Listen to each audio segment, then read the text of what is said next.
सलाम वालेकुम भाईजान, कैसे हो? सब बढ़िया। चलो जी, आज नया टॉपिक स्टार्ट करते हैं। आज का टॉपिक है टेंजेंट एंड नॉर्मल। तो टेंजेंट नॉर्मल क्या होती है, ये आपको छोटा सा पहले देते हैं ऑब्जर्वेशन। मान लीजिए ये एक कर्व है और इसकी इक्वेशन मान लेते हैं that is 3x² plus 5x plus 2, ऐसे ही मान लिया मैंने। और मैंने ना यहाँ एक पॉइंट ले लिया 1,10, ऐसे ले लिया एग्जाम्पल मैंने 1,10 पॉइंट ले लेता हूं मैं। तो अगर मैं एक लाइन खींचता हूं जो इसको 1,10 पे टच कर रही है, तो इस लाइन को बोलते हैं इस कर्व की टेंजेंट, है ना। और इस टेंजेंट के ठीक परपेंडिकुलर बनाते हैं एक और लाइन, इस लाइन को बोलते हैं इसकी नॉर्मल। ऑलराइट, तो आपको दो चीज सिखाई जाएंगी आज, टेंजेंट एंड नॉर्मल। टेंजेंट होती है जो कर्व को एक पॉइंट पे टच करती है, और नॉर्मल होती है ठीक परपेंडिकुलर टू द टेंजेंट, उसे बोलते हैं नॉर्मल। चलिए जी, मान लो मुझे इस टेंजेंट की इक्वेशन निकालनी हो, तो ये पॉइंट तो मेरे पास है। हमने 11th क्लास में एक कंसेप्ट पढ़ा है कि अगर किसी लाइन की इक्वेशन निकालनी है और उसको मुझे पॉइंट पता है और उसका स्लोप पता है, तो इक्वेशन होती है y minus y1 equal to m x minus x1।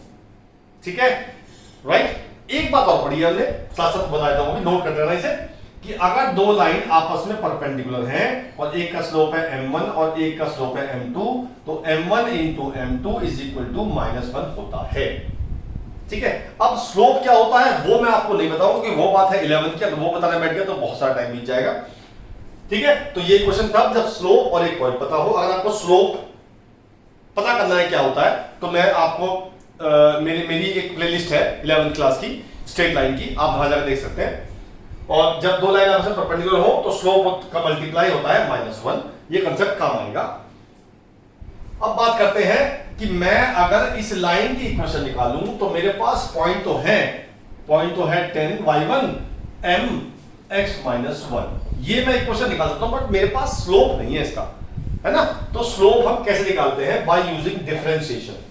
अगर मैं इस fx को y मान लूं और dy by dx निकालूं, तो मेरा आएगा 6x प्लस 5, आएगा ना आएगा।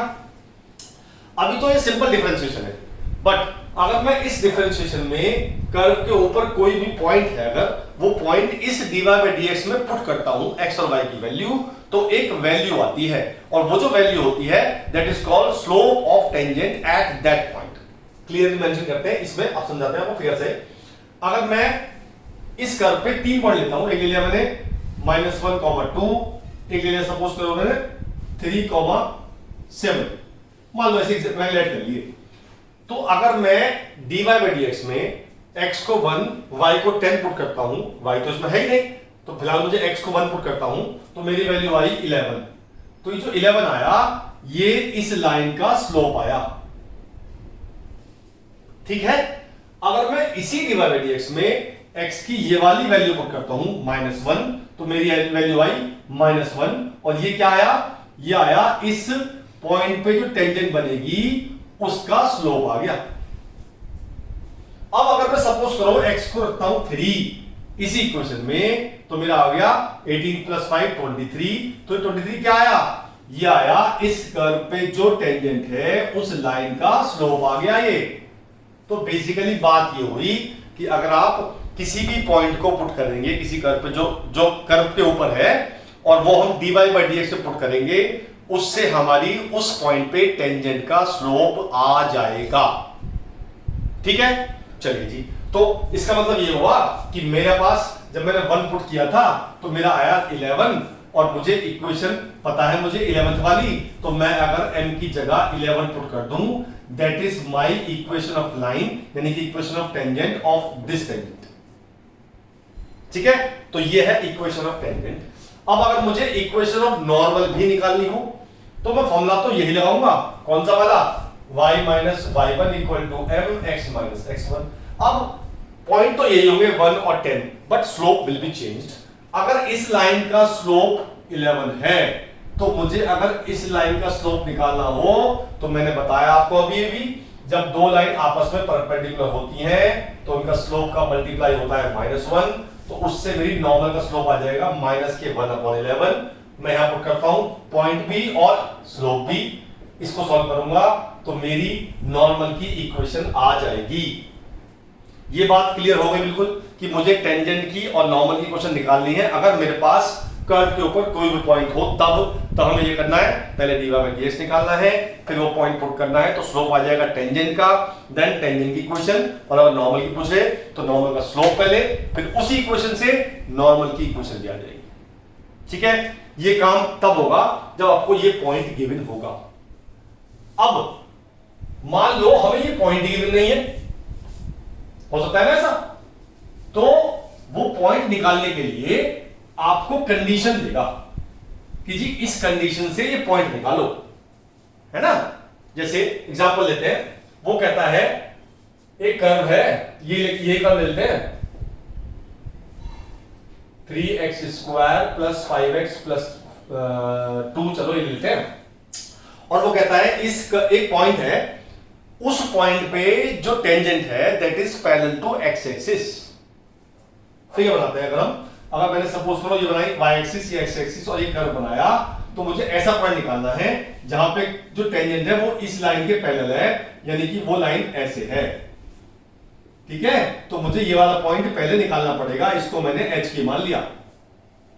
ठीक, अच्छा, अब आपने 11 में पढ़ा है कि जब भी कोई लाइन x एक्सिस के पैरेलल होती है तो उसका स्लोप होता है 0। तो मैं क्या करूंगा, मैं निकालूंगा पहले dy बाई dx, वो आ गया 6x प्लस 5, लेकिन अभी तो ये केवल dy बाई dx है, मैंने यहां पे पॉइंट पुट किया तो मेरा स्लोप आ गया, कितना आ गया 6h प्लस 5। अब मुझे पता है कि इसका स्लोप 0 है, तो मैंने इसको 0 पुट कर दिया, उससे मेरी h की वैल्यू आ जाएगी। ये जो h की वैल्यू है, ये वाली h की वैल्यू आ गई, मुझे k निकालना है, तो ये h की वैल्यू मैं पुट कर दूंगा x की जगह, उससे मेरी y की वैल्यू आएगी, जो y की वैल्यू होगी वो एग्जैक्टली k की वैल्यू होगी। ठीक है, अब स्लोप पता है हमें 0, पॉइंट आ जाएगा हमारा, then will find the equation. तो ऐसे अलग अलग कंडीशंस होती हैं। एक तो ये कंडीशन आ गई, सपोज वो कह दे कि tangent is parallel to y axis, है ना, तो फिगर कैसे बनेगी, फिगर पहले देखते हैं। मान लो ये कर्व है और वो कहता है tangent is parallel to y axis, यानी कि टेंजेंट हमारी इस y एक्सिस के पैरेलल है। ठीक है, सेम कंसेप्ट होगा, बस आपको क्या करना है, जब भी कोई लाइन y के पैरेलल होती है तो उसका स्लोप पता है क्या होता है, इन्फिनिटी, यानी 1/0। ठीक है, तो इस क्वेश्चन में तो एक्सप्लेन नहीं आएगी, बट आपको करना यही है कि स्लोप को आपको 1/0 पुट करना है, फिर उससे सेम h की वैल्यू निकालनी है और वो h की वैल्यू वापस यहां डालनी है, तो you will find the value of k। उससे आप इक्वेशन निकाल सकते हैं टेंजेंट की भी और नॉर्मल की भी। हाँ जी, तो हम कह रहे थे आपसे कि अब हम चलते हैं क्वेश्चंस पे। जो मैं असाइनमेंट भेज रहा हूं आपको, उसमें क्वेश्चन नंबर 1 से लेके और 37 तक जो क्वेश्चन है वो सारे टेंजेंट और नॉर्मल के हैं, and this concept is very important. कम से कम 2 या 3 क्वेश्चन आने की उम्मीद है सीयूईटी में। ऑलराइट, अच्छा, और मैं एक बात बताना भूल गया कि ये जो सीरीज स्टार्ट की है that is for NDA also, कि जो लोग एनडीए दे रहे हैं तो उसमें भी इसी टाइप के क्वेश्चन आते हैं, बिल्कुल सेम क्वेश्चन आते हैं जो 12th का कोर्स है। बाकी जब सीयूईटी का कोर्स खत्म हो जाएगा उसके बाद मैं एनडीए का कोर्स कंटिन्यू कर दूंगा, जिसमें 11 के कुछ चैप्टर्स आते हैं जो मैंने इसमें इंक्लूड नहीं है, क्योंकि सीयूईटी में 11 का कोर्स नहीं आ रहा है। ठीक है, चलिए क्वेश्चन लेते हैं, पहले क्वेश्चन लेते हैं। चलिए, क्वेश्चन है, मैं पढ़ रहा हूं क्वेश्चन है, the tangent to the curve y equal to e की पावर 2x, कर्व है y इक्वल टू e की पावर 2x, और लिखा है at point 0,1 meets the x axis. चलिए, वो कहता है जो टेंजेंट है इसकी, वो अगर कोई टेंजेंट है इस कर्व पे, इस पॉइंट पे, वो टेंजेंट x एक्सिस को कहां मीट करती है, ये पूछ रहा है हमसे वो। तो पहले निकालते हैं हम dy बाई dx, वो आ गया 2e की पावर 2x। अब निकालते हैं स्लोप ऑफ टेंजेंट, पॉइंट में दे रखा है, x को 0 पुट कर दिया मैंने, e की पावर 0 1 हो गया तो 2 आ गया slope. Now equation of tangent y minus y1 equal to mx minus x1, तो मेरी इक्वेशन आ गई y minus 1 is equal to 2x, यानी y equal to 2x plus 1। ये मेरी इक्वेशन आ गई।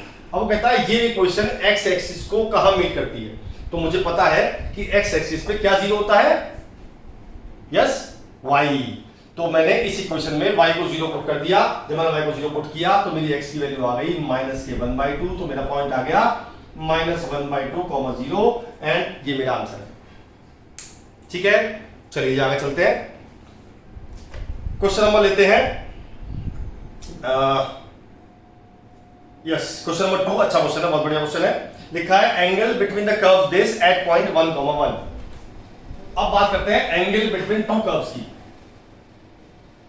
तो एंगल बिटवीन कर्व, मान लो मैंने एक ग्राफ खींचा, एक ये वाला ग्राफ खींचा और एक ये वाला ग्राफ खींचता हूं, मान ला ऐसे खींच दिया मैंने, और मैं पूछ रहा हूं find the angle between them at 1, 1।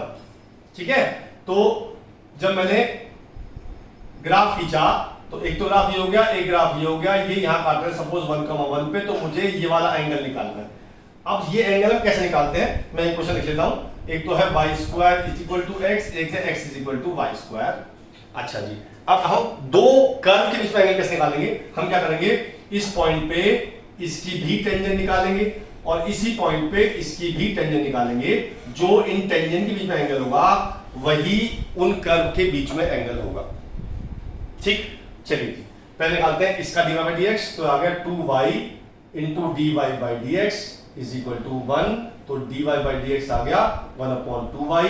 Put करते हैं पॉइंट, y की वैल्यू 1/2 आ गया, ये आ गया स्लोप, इसे मान लिया मैंने m1। ठीक है, फिर निकालते हैं इसका, ये तो इक्वेशन सेम लिखी मैंने, ये है x² = y, तो ये आ गया dy/dx = 2x, इसमें पुट कर मैंने x की वैल्यू, तो 2 आ गया स्लोप, इसे मान लिया m2। अब हमने 10th क्लास में एक फॉर्मूला पढ़ा है कि अगर दो लाइन के बीच में एंगल थीटा होता है, एक का स्लोप m1 है, एक का स्लोप m2 है, now the formula is tan θ = n2 - m1/1 + m1 m2 in whole mod। That is the formula angle between two lines. अब मुझे m1 भी पता है और m2 भी पता है, तो मैंने डायरेक्ट पुट कर दिया, m1 को 2 ले लिया, कोई भी ले सकता हूं मैं, मर्जी है मेरी, तो मैंने m1 को 1/2 लिया और m2 को 2 लिया, तो मैंने यहां पुट कर दिया, तो मेरा आ गया 3/2/2, तो ये आ गया 3/4, तो tan θ = 3/4, then θ = tan inverse 3/4, that is the angle between these two tangent, so the angle between two curves is tan inverse 3/4। ठीक है, all right, चलिए जी आगे चलते हैं। अच्छा, अब ये बात सोचो, मैंने आपको बता तो दिया, पर यार इस क्वेश्चन को ऑप्शन दो, मैच नहीं कर रहा कोई सा भी, देखा आपने ऑप्शन, समझ आ गया क्या करना है? नहीं समझ आया, कोई बात नहीं, मैं समझाता हूं। हमारा एंगल सही आया है, बट उसमें ऑप्शन में दिया हुआ है cot इनवर्स 4/3, ये दोनों एक ही बात है, अगर आप ट्राइंगल बना के चेंज कर दोगे तो एंगल एक ही होता है। चलिए जी क्वेश्चन नंबर 4 लेते हैं, अच्छा क्वेश्चन है।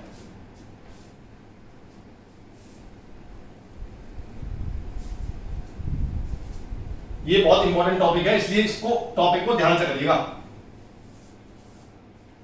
लिखा है टू कर्व्स, ये लिखा है x³ - 3xy² + 2 = 0, और एक है 3x² y - y³ -2 = 0। लिखा है the two curves this and this, option है touch each other, cut at right angle, cut at angle इतने, मतलब बेसिकली मुझे इसमें भी एंगल बिटवीन टू कर्व्स निकालना है। बस फर्क इतना है कि मुझे इसमें पॉइंट गिवन नहीं है, जो पहला क्वेश्चन कराया बिल्कुल सेम क्वेश्चन है, बस पॉइंट गिवन नहीं है। तो पहले हमें इन दोनों इक्वेशन को सॉल्व करके एक इंटरसेक्शन पॉइंट निकालना पड़ेगा। अब इसको सॉल्व कैसे करते हैं, ये भी बहुत टेक्निकल है कि मैंने क्या किया, इन दोनों इक्वेशंस को ऐड कर दिया, 2 से 2 कट गया, तो ये आ गया x³ - 3xy² + 3x²y - y³ = 0। ये बन गया x - y का होल क्यूब, इससे मेरा x = y आ गया। जब मैंने x = y यहां पुट किया तो मेरा आ गया x³ - 3x³ = -2, तो x³ आ गया 1, तो x आ गया 1। जब मैंने x को 1 लिखा तो मेरा y भी 1 आ गया। नाउ द सेम क्वेश्चन आ गया 1, 1 जैसे पहले क्वेश्चन में आया था। ठीक, अब आपको वही सेम करना है। अब होगा क्या, मान लेते हैं मैंने इसका dy/dx निकाला और ये पॉइंट पुट किया, तो एक स्लोप आया m1। ऐसे मैंने इसका dy/dx निकाला, उसमें पॉइंट पुट किया, वो स्लोप आया m2। ठीक है, अब ध्यान से सुनना क्या कह रहा हूं मैं। अगर ये दोनों सेम आते हैं तो आप कह सकते हो कि दोनों कर्व जो है वो आपस में टच करते हैं, अगर सेम आते हैं। फिर आप चेक करेंगे कि m1 और m2 का मल्टीप्लाई क्या आ रहा है। अगर वो -1 आ रहा है तो you can say that they are at right angle, और अगर इन दोनों में से कुछ नहीं आ रहा है तो जब पहले क्वेश्चन फॉर्मूला लगाया मैंने tan theta equal to m2 minus m1 upon 1 plus m2 लगा के आपका एंगल आ जाएगा। अगर ये दोनों नहीं है तो आपका एंगल इससे बनेगा। और दूसरी बात, और ये तो शॉर्टकट है, अगर आप एंगल निकालते हो डायरेक्ट, आप इन्हें चेक नहीं करते हो तो भी आपका एंगल आ जाएगा। अगर एंगल 0 आ गया it means they are touching each other, अगर आ गया infinity they are right angle, और वैल्यू आ गई तो एंगल आ जाएगा आपका। ठीक है, चलिए और लेते हैं एग्जांपल, और लेते हैं जी, ये लेते हैं जी क्वेश्चन नंबर 8।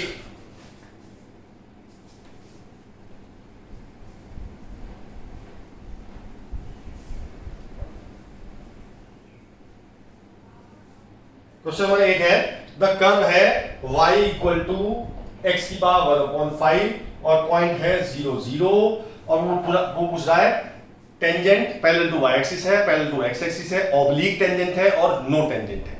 ठीक है, तो पहले मैंने निकाला इसका dy by dx, जब मैंने dy by dx निकाला तो आ गया 1/5 x की पावर 4/5, नीचे आएगा। नीचे क्यों आया पता है ना, जब मैं इसका डिफरेंशियल निकालूं तो x की पावर आएगी माइनस में, आएगी माइनस में, तो मैंने नीचे ले गया उसको। अब मैंने पॉइंट पुट किया 0 0, x को 0 पुट करते हैं तो याद आएगा 1/0 यानी कि आता है इन्फिनिटी। अब याद करो कि मैंने बताया था किसका स्लोप इन्फिनिटी होता है, याद करो, बताया था मैंने अभी, यस y एक्सिस का। ठीक है, तो इसका मतलब इसका आंसर हो गया this tangent is parallel to y axis, it means vertical tangent. ठीक है, चलिए जी और लेते हैं एग्जांपल, और लेते हैं जी, और लेते हैं, यस ये लेते हैं क्वेश्चन नंबर 14 में हमें x दिया हुआ है t² प्लस 3t माइनस 8, और y दिया हुआ है हमें 2t² माइनस 2t माइनस 5, और पॉइंट दिया हुआ है 2, -1। बढ़िया क्वेश्चन है, ध्यान से देखिएगा, मजा आएगा। चलिए जी, हमें इन दोनों से dy by dx निकालना आता है।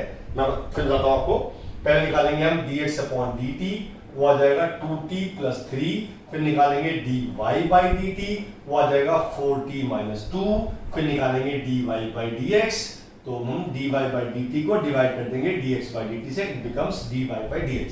ये सब पढ़ रखा आपने। अब समस्या ये आई कि मैं टेंजेंट का स्लोप कैसे निकालूं। मैंने बताया था आपको कि जब हम dy by dx में पॉइंट पुट करते हैं तो स्लोप आ जाता है। मैं भी कह रहा हूं, ठीक कह रहा हूं ना, तो लेकिन दिक्कत ये है कि ये तो वैल्यू x और y की है, और यहां जो मेरा आया है ये t की फॉर्म में आया है, तो मैं t की वैल्यू कैसे निकालूं? है कोई आइडिया? है हो तो बताओ। हाँ, हम क्या करेंगे, इस x की वैल्यू को हम यहां पुट करेंगे तो मेरा आ जाएगा t² plus 3t minus 8 is equal to 2, 2 को इधर ले आया, t² plus 3t minus 10 equal to 0। ठीक है, ये y की वैल्यू हम यहां पुट करेंगे तो मेरी क्वेश्चन आ जाएगी 2t² minus 2t minus 4 equal to 0, 2 common लेके काट देंगे या।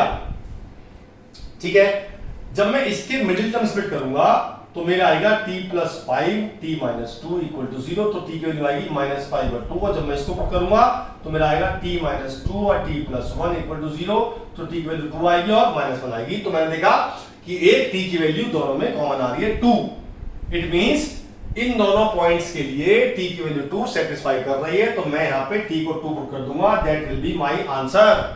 तो आ जाएगा 8 माइनस 2 6 और 4 प्लस 3 7, ये आ गया मेरा टेंजेंट का स्लोप। ठीक है, अच्छा क्वेश्चन था। चलिए जी आगे चल लेते हैं।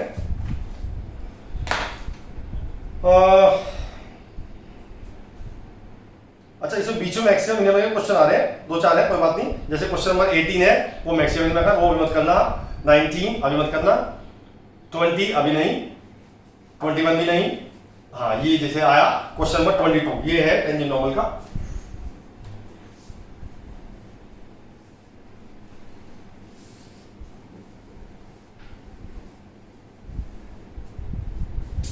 चलिए जी, क्वेश्चन है if 4x is equal to Y square and 4xy is equal to k are at right angle, ये दोनों कर्व राइट एंगल पे है, मुझे के की टर्म में कुछ इक्वेशन निकालनी है ना, चार ऑप्शन में के की टर्म में दे रखा है। चलिए जी निकाल देते हैं। हम निकालते हैं पहले इसका dy बाई डी एक्स। तो मैंने निकाला इसका dy by D X 4 into is equal to 2y into D Y by D X. तो मेरा dy बाई डी एक्स आ गया 2/y। चलो जी एक तो ये आ गया। अब निकालते हैं दूसरे वाले का डिफरेंशिएशन। तो इसमें अप्लाई करेंगे प्रोडक्ट रूल। तो ये हो गया 4 as it is x dy by D X plus y is equal to 0। तो इससे dy बाई डी एक्स आया मेरा माइनस के y अपॉन x। ठीक है, चलिए जी। अब मैं क्या करता हूं, मैं मान लेता हूं कि ये दोनों कर्व एक पॉइंट है h, k। मान लो ये कर्व है h, k पे टच करते हैं ये। तो मैंने दोनों की अलग अलग स्लोप निकाल लिया। तो मैंने जब इसका स्लोप निकाला तो m1 आ गया 2/k और यहां से निकाला m2, वो आ गया माइनस के k अपॉन h। अब मुझे क्वेश्चन दे रखा है कि दीस कर्व है cutting right angle, it means दोनों के बीच में 90 एंगल है। तब क्या कंडीशन होती थी, m1 into m2 is equal to -1। Yes, आपने सही सोचा, मैंने दोनों की वैल्यू पुट कर दी। तो इससे क्या हुआ, मेरी h की वैल्यू आ गई 1/2। ठीक है, या 2i। इससे मेरी h की वैल्यू आ गई, k से k कट गया, माइनस से माइनस गया, h की वैल्यू आ गई मेरी 2। जब मैंने h की वैल्यू यहां पुट कर दी या यहां कहीं भी कर दो, मैंने यहां पुट कर दी, तो मेरा आ गया 8 is equal to Y square. ठीक है, तो y की वैल्यू आ गई 2√2। अब दोनों की दोनों वैल्यू मैंने यहां पुट कर दी, बिकॉज ये पॉइंट तो कॉमन है ना दोनों में। भाई ये h की वैल्यू आई, ये k की वैल्यू आई, k मान लेते हैं। अब ये जो h की पॉइंट है वो इसको भी लाई कर रहा है, तो मैंने ये पॉइंट पुट कर दिया इसमें।